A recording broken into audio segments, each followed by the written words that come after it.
Select करते हैं।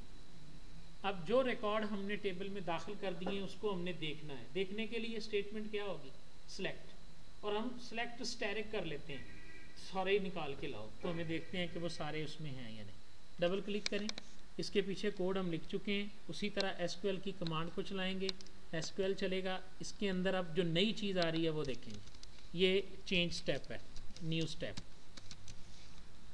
ये बेटा सिर्फ इसलिए है चूंकि वहाँ से जो जवाब आना है वो एक टेबल की सूरत में आना है। देखो ना, 3 रिकॉर्ड आने हैं ना, तो वो टेबल को पकड़ेंगे किस तरह हम, वो जब C# को टेबल देगा तो वो कहाँ जाएगा।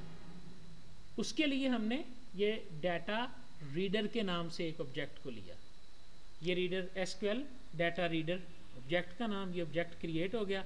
और ये देखें जी, ये क्वेरी हमने चला दी SQL, ये हमने एक्सेप्शन चला दी, ये हमने इसको इसके साथ बाउंड कर दिया। बाउंड करने के बाद ये हमने क्वेरी नॉन एग्जीक्यूट नहीं चलनी, बल्कि ये चलेगा data reader is equal to command dot execute reader. SQL command चलेगी, जो जवाब आएगा वो सारे का सारा किसके पास मिल जाएगा, किसको, डाटा रीडर को मिल जाएगा। जी आप साहब समझ आ गई। अब डाटा रीडर के पास एक पूरा टेबल है, उस टेबल में क्या है, रोज भी हैं और कॉलम्स भी हैं। अब हमने 1 बाई 1 रो को एक्सेस करना है डाटा रीडर में से। हमारा ताल्लुक टेबल से ख़त्म हो गया। उसको रीड करने के लिए हम एक लूप लगाते हैं, किसकी, वाइल की, और उसके अंदर हम कहते हैं कि data reader dot read, data reader में से रीड करो। कितना सिंपल कोड है। डाटा रीडर का रीड फंक्शन कॉल किया, और ये देखें क्या किया हमने कि उसकी जो पहली लाइन है, डाटा, देखो, data reader gate value of 0, इससे मुराद है पहली वैल्यू, फिर डैश डाल दो दरमियान में, फिर उसकी दूसरी वैल्यू, फिर उसकी ये जो है ना वो तीसरी वैल्यू। ये वैल्यूज़ जो है ना वो हमारे सामने शो कर दो। ये देखें जी, डाटा वैल्यू रीड, और ये हमारे पास आ गई वैल्यू इसकी। क्लियर है। इसको क्लोज कर दो, इसको भी क्लोज कर दो। लो जी, प्ले करें ज़रा, तो देखते हैं कि ये क्या शो करता है हमारे सामने। कनेक्ट हुआ, ओपन, और सिलेक्ट हुआ।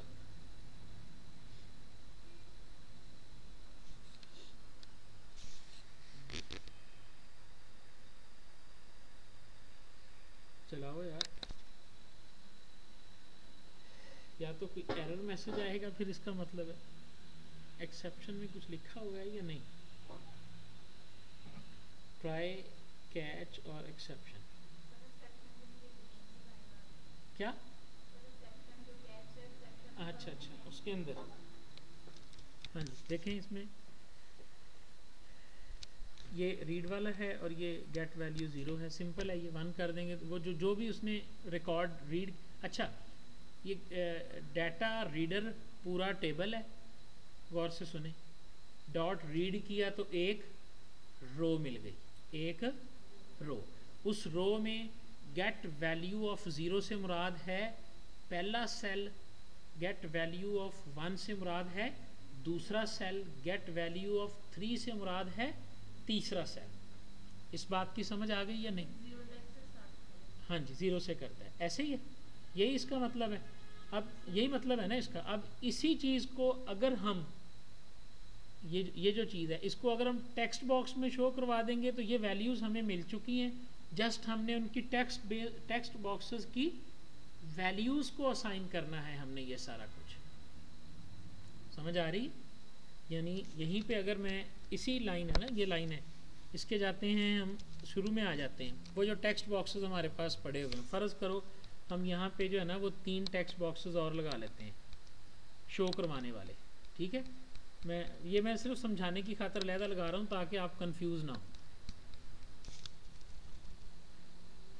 ये आ गया, इसका नाम है टेक्स्ट बॉक्स, मेरा ख्याल है 4 बनेगा इसका नाम। 4 है, कंट्रोल C कंट्रोल V 5 हो गया, कंट्रोल C 6 हो गया। ये आ गया जी, और उसके बाद ये आ गया, ठीक है। लो जी, ये अब आप ने ये जो वैल्यूज़ आई हैं ना हमारे सामने, ये वाली, इनको आप टेक्स्ट बॉक्सेस में ले आओ। यही वैल्यूज़ जो हैं यहाँ लिखो, text box 4 dot text text, और ये वाली नहीं जो वैल्यू, ये ज़ीरो वाली जो है, control C control equal to V, we